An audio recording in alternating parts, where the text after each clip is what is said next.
Hi everyone, it's me, Darlene. I think I'm going to make this an official series, Tipster Tuesday.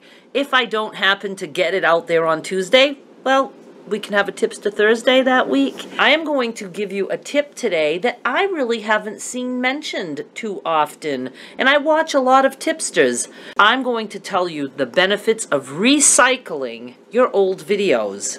If you are a YouTube content creator, and if you have been for any length of time, you undoubtedly have a library of content. We tend to forget those videos that are sitting out there in La La Land.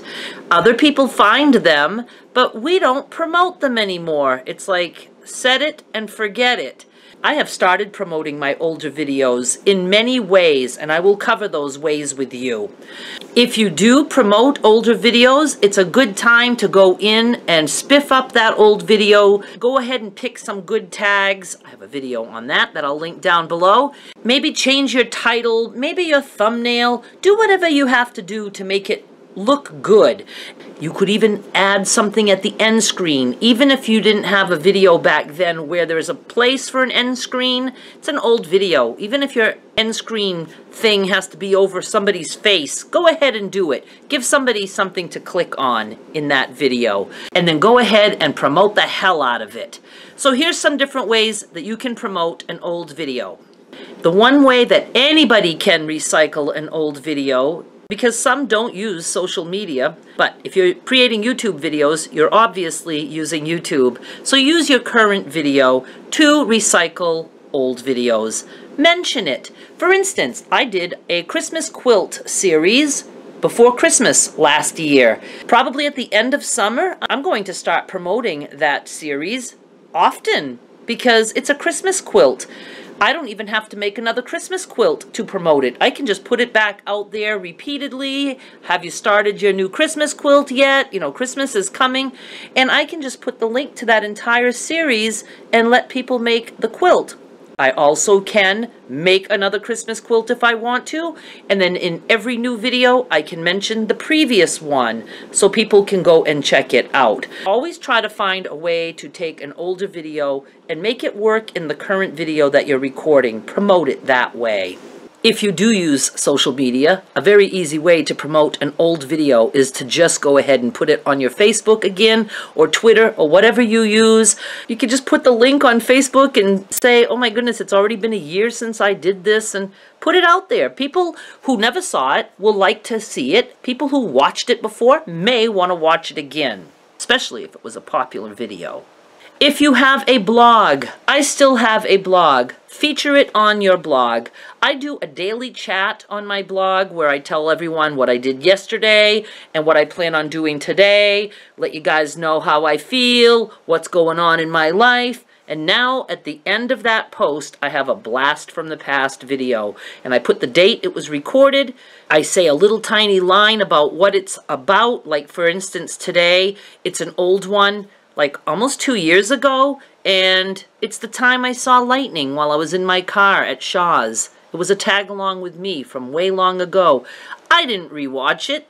I'm sure it's probably boring, but I remember there was a part in there where I squealed with joy because I saw lightning. So I threw it out there, and it's right there in my blog, and my blog does have a daily email that goes out to let people know about my newest blog updates, and that goes out to almost 4,000 people. So it's worth it if you have a blog to go ahead and recycle your old videos like that.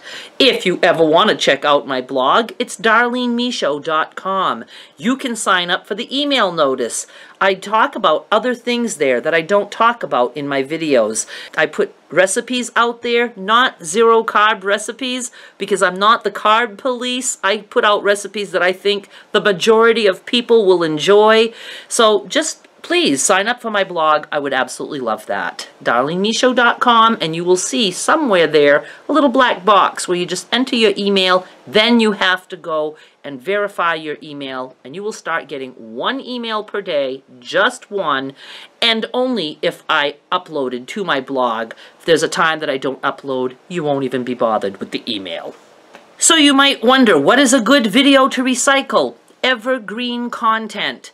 This is why, no matter what, you should always try to have some videos in your repertoire that are evergreen. It means that somebody who is watching it 2 years ago could still watch it today and it still makes sense. Obviously, if you're doing something like I used to do with coupons and I would show the Shaw's flyer on the video and say, these are the sales this week, nobody cares about that from 2 years ago. That makes no sense anymore. It was not evergreen. But a recipe, a craft, someplace you traveled to that you took beautiful videos of, anything that still holds true for today is evergreen, and you are able to recycle that. There's always someone who would love to see it and hasn't seen it yet. Popular videos. Now, if you have a video that was really popular for whatever reason, maybe you did something really funny, or you know, maybe you were at the store and you dropped a jar of pickles and it broke, you know, something that caught people's attention. Now, even if that's not evergreen, like if you're showing the sale of pickles that the jar is only $1 and it's normally $4, nobody cares about that. They're there to see you drop and break the jar. So if you have a popular video, you can recycle it and just say something like, remember that time I broke the jar of pickles? Something like that. Get their interest. You can recycle your entire playlists. That's, again, especially good if you did a series. Like if I want to start promoting my Christmas quilt that I made last year, I'm not going to just promote one video. I'm going to promote the entire playlist. You go to your playlist and you just use the link for the entire playlist. When they click that link, they will see the list of videos in that series, and then they can start at number 1 if they want, or they can just pick and choose which ones they want to watch. It doesn't have to be a series. It can be just random videos like I do Tag Along With Me. I have probably like, I don't know, over 200 videos in my Tag Along With Me playlist. I could always just one day say, are you bored? Maybe you'd like to watch some old Tag Along With Me videos. And I can just put the playlist link out there and let them rummage through, and maybe they'll want to watch something. Or things like crafts or recipes, you know, just every now and then say, wow, I'm up to 25 recipes in my playlist. Check them out and put it out there. There'll be something new there, but then there'll be something old there too. Plan now for something that you can recycle a year from now.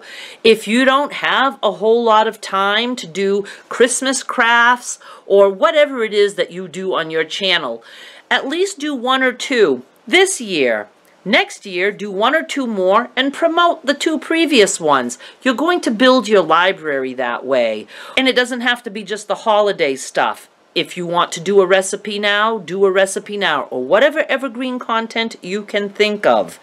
It doesn't matter if you're watching a flower bloom. You know what I mean? Just do something and plan on, what can I do with this video in a year from now? Oh, I could show it just because it's an awesome video, or I could make another video similar to it and connect them together. So think in terms of evergreen content and how you can make it work for you, not just right now for this moment, but for later. If you are a new YouTuber, you probably don't have a library of content. That's okay. You can recycle your recent videos too. If you did something last week and you did something similar this week, you can go ahead and mention it in this week's video. Don't forget to check out my video that I did last week and link to it. Tell them there is a link in the description box or in the comments or on the end screen. Promote your videos every chance you get. And promote in a catchy way. Say you are making a recipe and maybe you had a fail 2 weeks ago and you're redoing something similar, like you're baking another cake. Make sure you say, oh my goodness, this is way better than the cake I made 2 weeks ago.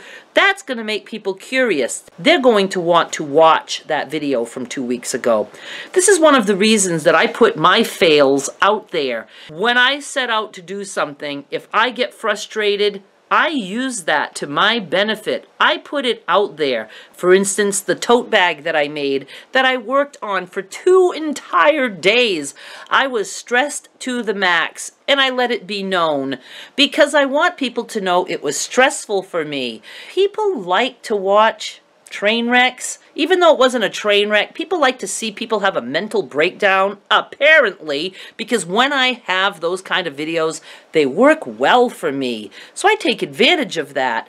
I've got that rag quilt tote bag in my repertoire, and then later if I happen to do something similar, or even some other, just any kind of craft or sewing thing, you know, I can always say something like, remember that time I was so stressed out over that tote bag?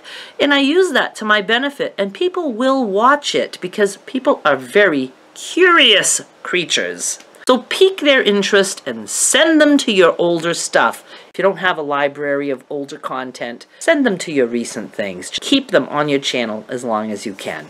So I hope this is helpful to some of you. I don't often see people recycling their old videos, and I just don't know why not, especially on things like Facebook and Twitter.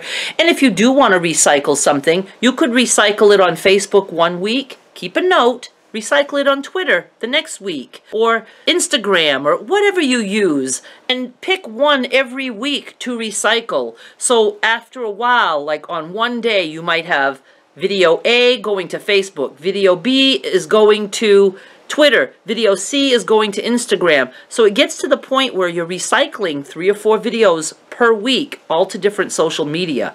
So it's a good thing. Do it. Give it a try, see if it helps. I hope it does. I'll be back next Tuesday with another tip. Thanks so much for watching. Bye. The video I mentioned about how to pick good tags and keywords is right there at the top right. Below that is the tote bag video I happened to mention. And I might as well throw my Christmas quilt in there too. That's at the top left. Please subscribe. That would be by clicking my face.